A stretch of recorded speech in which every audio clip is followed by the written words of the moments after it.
baie keer herhaal die Bybel homself en ek dink dit is vir jou geen verrassing nie, want die Bybel is 'n liefdesboek van God aan sy kinders. So ons gaan uiteraard baie lees van God, ons Vader, wat sy kinders liefhet.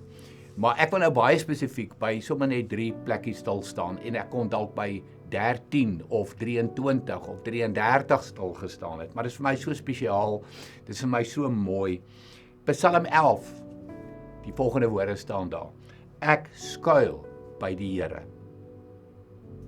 Psalm 16, ek soek skuiling by U. Psalm 18, die Here is my skuilplek.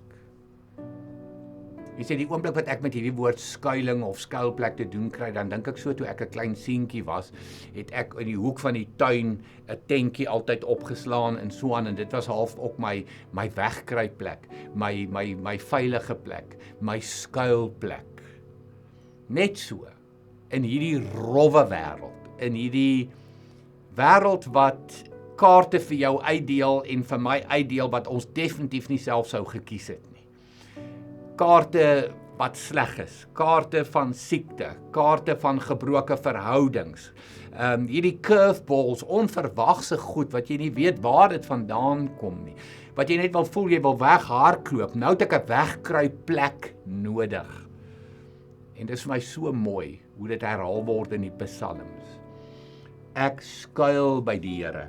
Ek soek skuiling by U. Die Here is my skuilplek. Daai tentjie of daai grot, kry die prentjie van 'n grot in jou kop waar jy kan wegkruip, waar niemand jou gaan vind nie, waar niemand jou gaan kry nie. Daar waar jy gaan veilig wees. Daardie grot, daardie tentjie, daardie skuilplek is die Here self. So kom ons spandeer doodgewoon meer tyd met hom.